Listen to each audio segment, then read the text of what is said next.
بسم الله الرحمن الرحيم waxaanu joognaa Afisiyoni Center waxa socda shirkii golaha wada tashiga qaranka oo ka socda xarunta ciidanka cirka Afisiyoni saaka waa maanta waa maalin khamiisa waxa shirku galay maalintii afraad oo sida la wada socotaan shirku wuxuu soo bilaabmay Isniin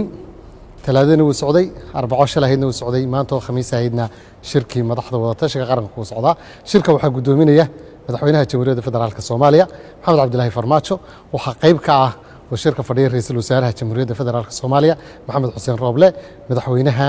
كونفور قلبات عبد العزيز لفتقرين مدحوينها قلمدوك أحمد عبد كارية قرقور مدحوينها هرشابيلة علي الجود لاوي حسين قدوميها قبل كبنادر عمر محمد عمر فينش وحكلوت شوقة جددي فرصمدا أرمها السياسة وحكلوت شوقة جددي أمنية كشقين أمنية دور الشذا شركة واحد شوقة بهدي ورباهنتا اللهم كلام مقنع شركة سيدي لود السعودين ولي وحان كسو قيب قلين مدحوينياشا بوتلان سعد عبد الله دني يمدحوينها شبلان أحمد محمد السلام أحمد مدوبي شركو ما أنت وحو قالي مالتي أفراد جنديه السنة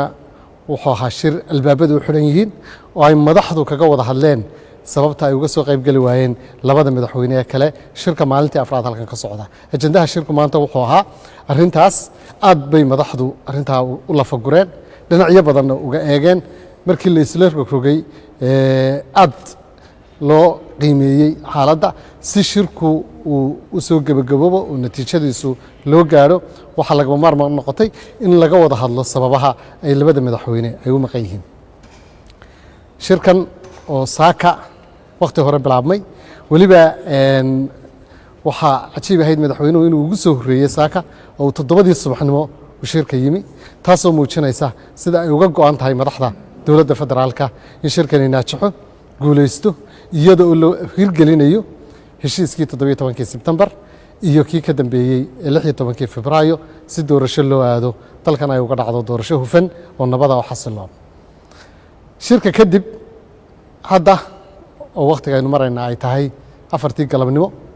waxa la isla gartay inay muhiim tahay markii la helay maxsuulka caqabadaha ay u iman waayeen labada madaxweynaha federaalka Soomaaliya wuxuu go'aamiyay in ergo uu diro labada madaxweyne ergadaas oo ah madaxda maamul goboleedyada madaxweynuhu wuxuu u diray 3 madaxweyne oo uu hogaaminayo 3 madaxweyne oo ah Cali Guudlaawe أحمد عبد كاري قرقور يا عبد العزيز لفتقرين سدحنا مدحوينه waxaa ergahan loogu diray inay la soo hadlaan oo ay la soo kulmaan oo ay hoos u soo ogaadaan sababaha ay shirka 4 maalmood soconaya ay uga maqan yihiin si loo hirgeliyo hanaankii doorashada lagu heshiiyay ilaahay waxaan ka rajaynaynaa in ay tawfiiq ku soo dhamaato oo ay ka soo qayb galaan shirka si dalkani uu doorasho u qabto shacabka Soomaaliyeed waxaan xukuumad ahaan rabnaa in ay nala wadaagaan oo nala qaataan samirka iyo dulqaadka samirku waa sadka siyaasiga samirku waa waxa lagu guuleysto dulqaadku waa waxa keena nabadda iyo xasiloonida madaxweynaha ra'iisul wasaaraha iyo madaxda